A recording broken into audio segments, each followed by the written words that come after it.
She sheltered a wounded Comanche raider, and by sunrise the settlers demanded she marry him. The first light of dawn crept across the prairie, painting the tall grass gold. Clara knelt in the dirt outside her cabin, one hand pressed against the Comanche warrior's wound, the other gripping a bloodied cloth. His breathing came shallow and quick. 3 hours she'd been there, waiting for him to die or live. A gunshot cracked the morning stillness. Clara flinched, her eyes darting toward the settlement. They were coming. She'd known they would. The wounded man's eyes fluttered open, dark, unfocused, but alive. His hand found her wrist, fingers wrapping around it with surprising strength.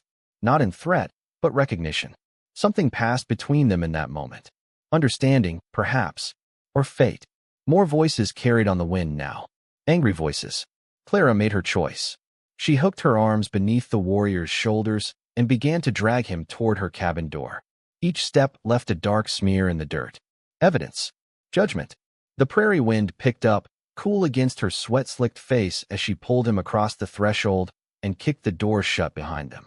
In the dimness of her cabin, Clara stood over the stranger's body, her chest heaving, and wondered what kind of madness had taken hold of her. She knew what the settlers would say, what they would demand. The Texas frontier in 1847 made its own rules about survival, about enemies, about mercy. By sunrise, they would come for her answer. Clara's cabin stood apart from the other settlers' homes, a half-mile from the center of Willow Creek. She preferred it that way. The isolation suited her, 28 years old, unmarried, and content with the whispers that followed her through town. Peculiar, they called her. Headstrong. Words meant to wound, but which Clara wore like armor. The settlement itself was barely 5 years old, 30-odd families carving existence from unforgiving land. Homes of rough-hewn timber and stone rose from the prairie like stubborn declarations against the wilderness. The men carried rifles everywhere. The women carried fear. Clara carried neither. Her days followed the rhythm of necessity, tending her small garden, caring for her ailing mother, trading her skills as a healer for what supplies she couldn't grow or make herself. She'd learned about plants from her grandmother, who'd learned from hers. Knowledge passed through generations of women's hands. Clara, her mother's voice, thin as paper, called from the back room. "Who's there?" I heard voices. "Just the wind, Ma," Clara answered, pressing a damp cloth to the Comanche's forehead. She'd managed to get him onto her kitchen table, his blood soaking into the wood where she usually kneaded bread. Her mother had been bedridden for months now, consumption slowly claiming her. Some days she was lucid, others lost in memory. Today, mercifully, she drifted in and out of sleep, unaware of the man bleeding on their table or what harboring him might cost them. Clara cut away the warrior's buckskin shirt, revealing the bullet wound in his side. Not fatal if she could stop the bleeding. His chest was covered in scars, some from battle, others deliberate markings of his people. She'd seen Comanche warriors before, but always at a distance, always through the lens of threat. Up close, he was just a man. She dug the bullet out with steady hands, the same hands that had delivered babies and set broken bones. The warrior never cried out, though his jaw clenched tight enough to crack teeth. When she finally extracted the misshapen lead, he exhaled a stream of words in his language, a prayer or a curse, she couldn't tell. "You understand me?"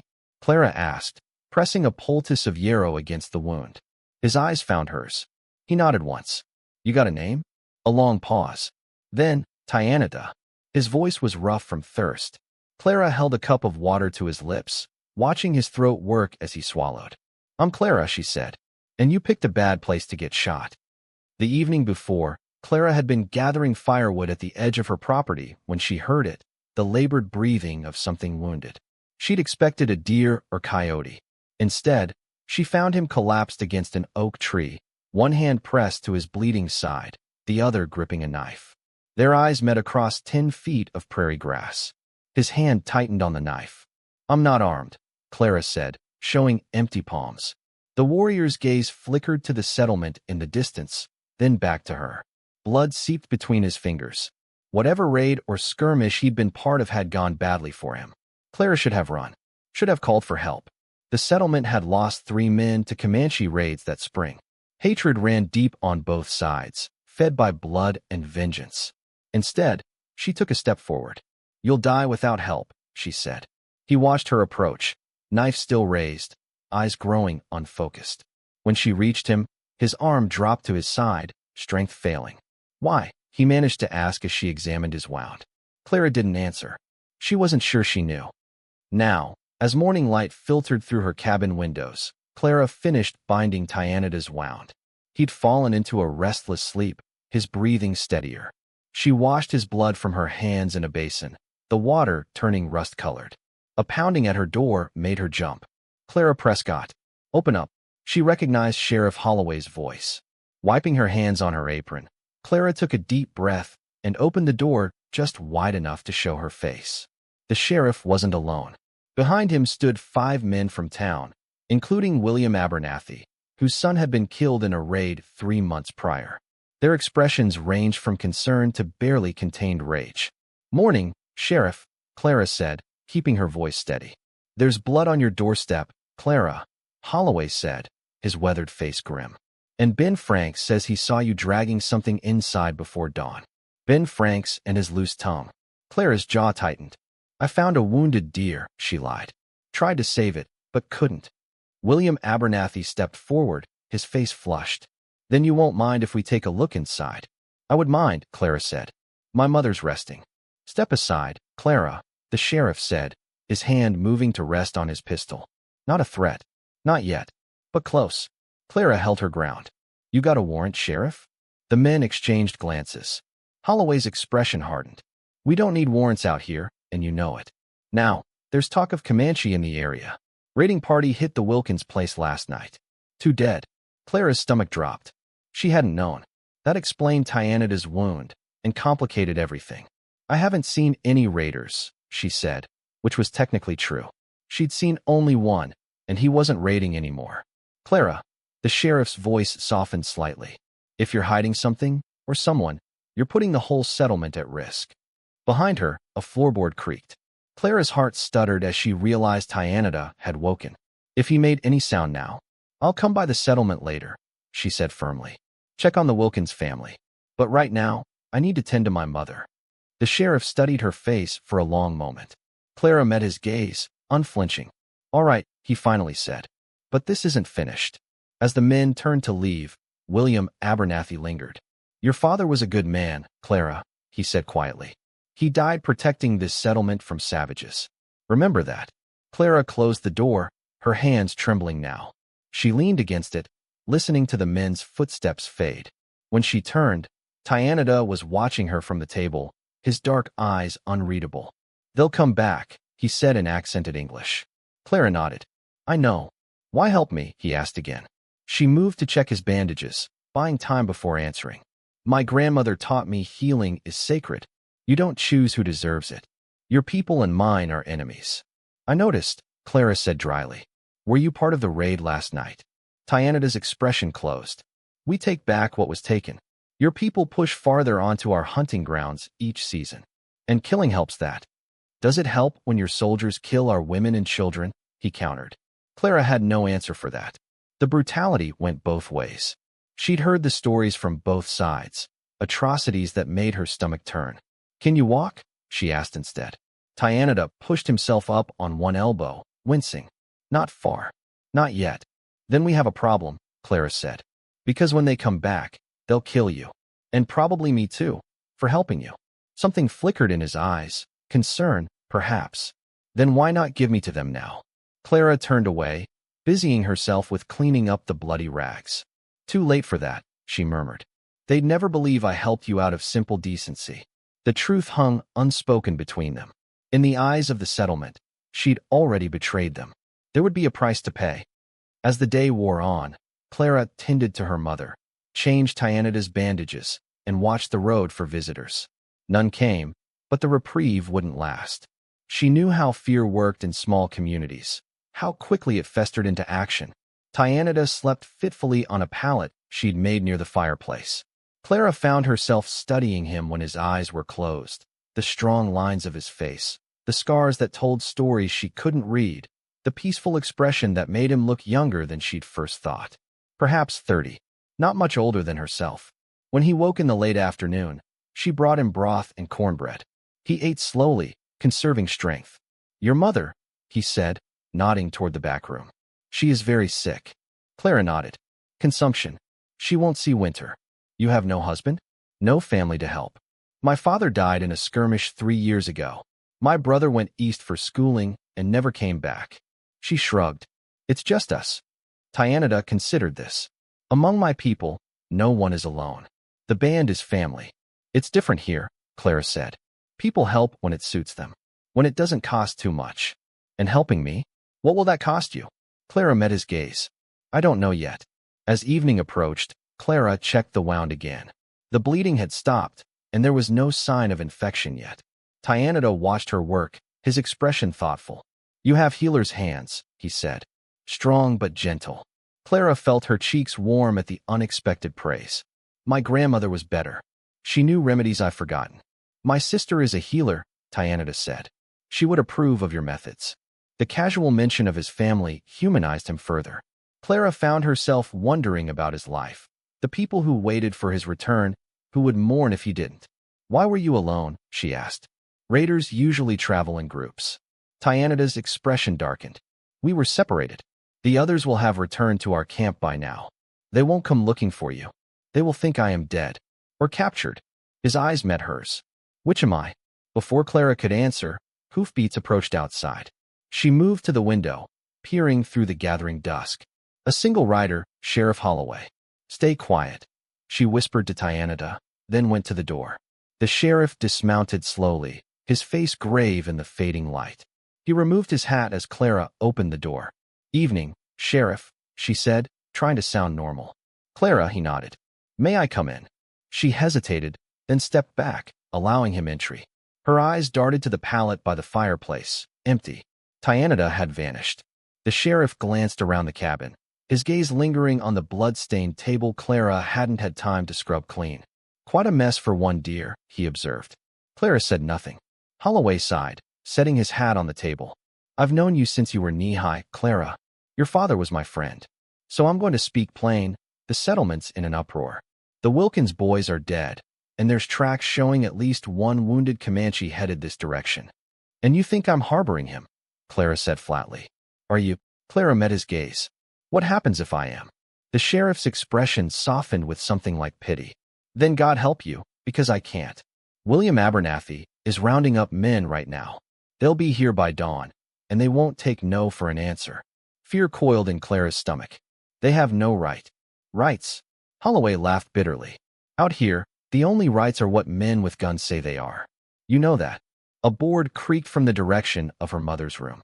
The sheriff's hand moved to his pistol. My mother, Clara said quickly. She's restless tonight. Holloway relaxed slightly. Clara, listen to me. If you've got a Comanche here, your only chance, both of your chances, is to handle this my way. And what way is that? The sheriff leaned closer. The settlement needs to believe you're not a traitor. That means giving them something they'll accept. Like what? His head on a pike? Like a marriage? Clara stared at him, certain she'd misheard. What? It's happened before, in other settlements. Captured warriors sometimes convert, take Christian names, marry into the community. Holloway shrugged. It's that or watch him hang. And maybe you alongside him. That's insane, Clara whispered. No one would believe.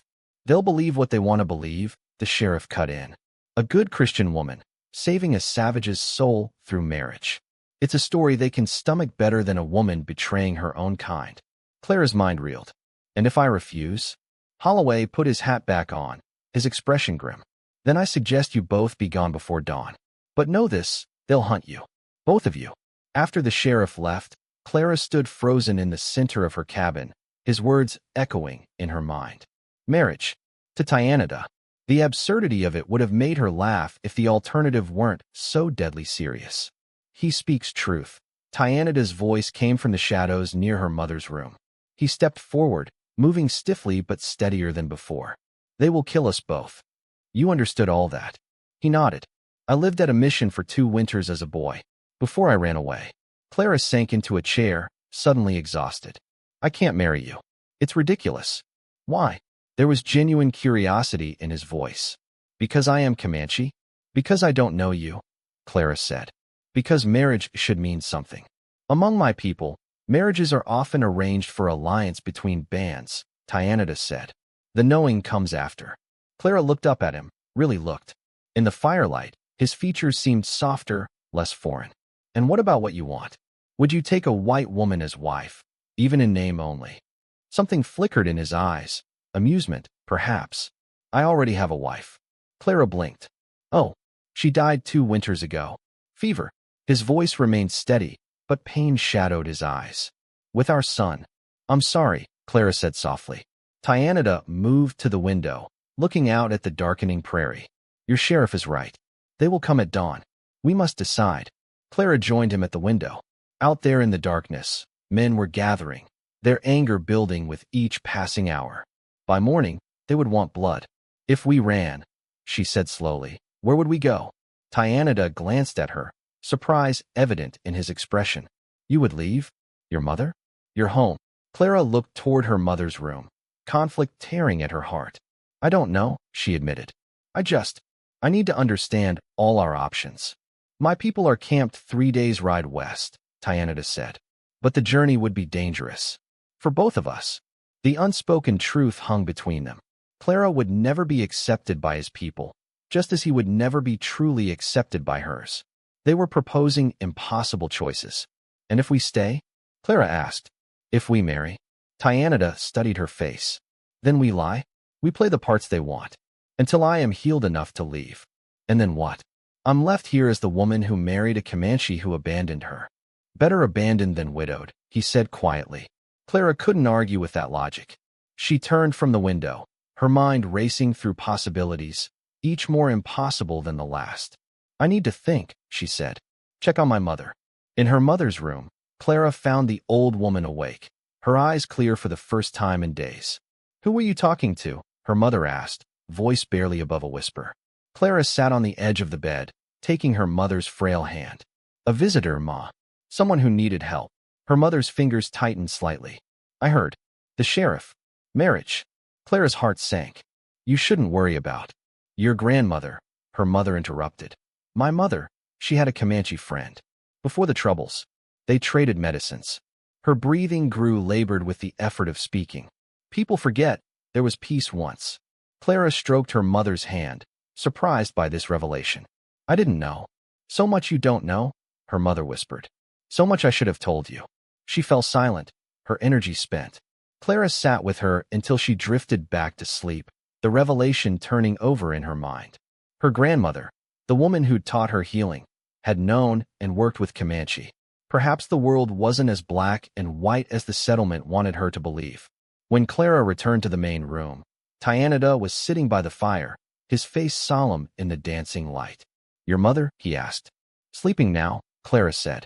She hesitated, then sat across from him. Tell me about your people, your real life. Tyanida studied her for a moment, as if weighing how much to share. Then he began to speak, his voice low and melodic. He told her of his band's seasonal movements, following buffalo herds, of his position as a respected warrior, but also his skill as a storyteller, of his sister's children, who he helped raise after his own son died. As he spoke, Clara felt the stranger before her transforming into a person, complex, contradictory, human, a man with hopes and fears not so different from her own. And you? He asked when he'd finished. What is your story? Clara rarely spoke of herself, but something about the night, the strange intimacy of their shared danger, loosened her tongue. She told him of her childhood dreams of becoming a doctor, impossible for a woman, of nursing her father after he was wounded in a skirmish, only to watch him die anyway, of the suitors she'd rejected because they wanted to change her, tame her. My grandmother said I had a wild spirit, Clara said, smiling at the memory. Too much sky in my soul to be contained. She was wise, Tyanida said. Among my people, such a spirit would be respected. Not here, Clara said. Here, it makes me difficult. Unmarriageable. Until now, Tyanida said, a hint of irony in his voice. Clara couldn't help but laugh, the sound surprising in the tense atmosphere. Yes, until now. Their eyes met across the fire, and something shifted between them. Not romance or desire, but understanding. Recognition of something kindred. Dawn comes soon, Tyanida said. We must decide. Clara nodded, her smile fading. I know. She rose and moved to a small chest in the corner. From it, she withdrew a leather-bound journal, its pages worn with handling. This was my grandmother's, she said, returning to sit beside Tyanata. Her medicines, her stories. She opened it, revealing pages of neat script interspersed with drawings of plants. If I leave, I take this. If I stay, it stays with me. Tyanata touched the page reverently. This is your power. Your knowledge. Yes, Clara said, and I'm not ready to leave it behind. She closed the book, her decision made. We stay, we marry, or pretend to, until you're healed. Tyanata nodded slowly. And then, Clara met his gaze steadily. And then we decide again. Together. Dawn broke cold and clear. Clara stood on her porch, watching the approaching riders, a dozen men, Sheriff Holloway and William Abernathy at their lead. Behind her, Tyanata sat at her table, dressed in her father's old shirt and trousers. They'd agreed on their story, rehearsed it through the night. Now came the performance. The riders stopped in her yard, their faces hard in the morning light. William Abernathy dismounted first, his rifle cradled in his arms. Clara, he called. Step aside. We know you're harboring a Comanche. Clara lifted her chin. I am. A murmur ran through the men. Sheriff Holloway dismounted, his expression cautious. Clara, he said quietly, have you considered what we discussed? I have, she said, and I've made my choice. She turned and gestured to Tyanata, who rose slowly and came to stand beside her. A collective intake of breath from the men was followed by the sound of rifles being raised. This is Tyanata, Clara said clearly. I found him wounded and gave him shelter. He has renounced his people's ways and wishes to convert to Christianity.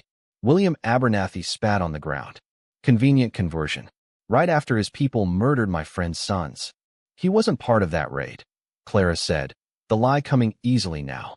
He was wounded fleeing his own people, who sought to kill him for speaking against war with settlers. Another lie, but one the settlers might believe. One that painted Tyanata as an ally, not an enemy. Sheriff Holloway stepped forward. And what does he offer as proof of this conversion? Clara took a deep breath.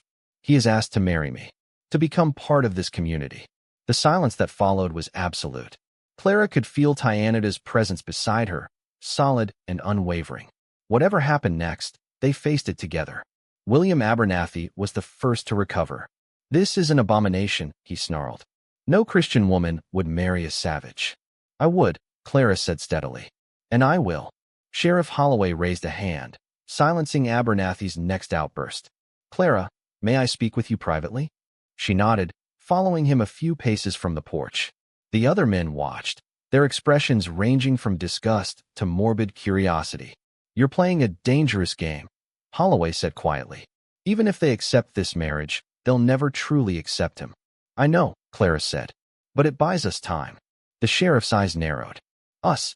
Clara realized her mistake too late. Me, she corrected. It buys me time to save his soul. Holloway wasn't fooled. You're planning something else. Clara met his gaze. Would you stop me if I were? He studied her face for a long moment, then sighed. Your father would haunt me if I let harm come to you. He glanced back at the men. I'll support this marriage. It's your only chance. But Clara, be careful. These men have long memories and short tempers. When they returned to the porch, Holloway addressed the group. As sheriff of this settlement, I've heard Clara's petition. In the interest of peace and Christian charity, I support her decision to marry this convert. Protests erupted immediately. William Abernathy's voice rose above the others. I'll not stand by and watch this mockery, he shouted. He should hang for what his people did. And what about what our people did? Clara called back, her patience snapping. How many Comanche women and children have died at settlers' hands? Does that deserve hanging too? A dangerous silence fell. Clara had crossed a line, speaking such thoughts aloud. Tyanata moved then, stepping forward. All eyes turned to him, hands tightening on weapons. I have seen too much death, he said, his accented English clear in the morning air. My wife, my son gone. Your sons, your brothers, gone. He looked at each man in turn. The killing will not end with more killing. His simple words hung in the air. Clara held her breath, watching the men's faces. Some remained hard with hatred, but others, a few, showed uncertainty. Sheriff Holloway seized the moment. The wedding will take place tomorrow at noon. Reverend Paulson will officiate. He turned to Clara. I suggest you both be there. On time. It was as much warning as promise. Clara nodded. As the men remounted, William Abernathy lingered. This isn't over, he said, his voice low with threat. No savage can wash the blood from his hands so easily. After they rode away, Clara's legs finally gave out. She sank onto the porch steps, trembling with delayed fear and relief. Tyanida sat beside her, his movements still stiff from his wound. You spoke well, Clara said. I spoke truth, he replied. Though not all of it. Clara looked at him. Will your people really think you're dead? Tyanida's gaze was fixed on the horizon. They will look for me first, then mourn. I'm sorry, Clara whispered. He turned to her, his expression unreadable. For saving my life? For trapping you in another kind of death. She gestured toward the settlement. That's what it will be, living among them. A slow death. Perhaps, Tyanida said. Or perhaps something else entirely. The next day dawned bright and clear. Clara dressed in her mother's old wedding dress, yellowed with age but still beautiful. She helped Tyanida into her father's Sunday suit, adjusting the collar around his neck. It chokes, he complained.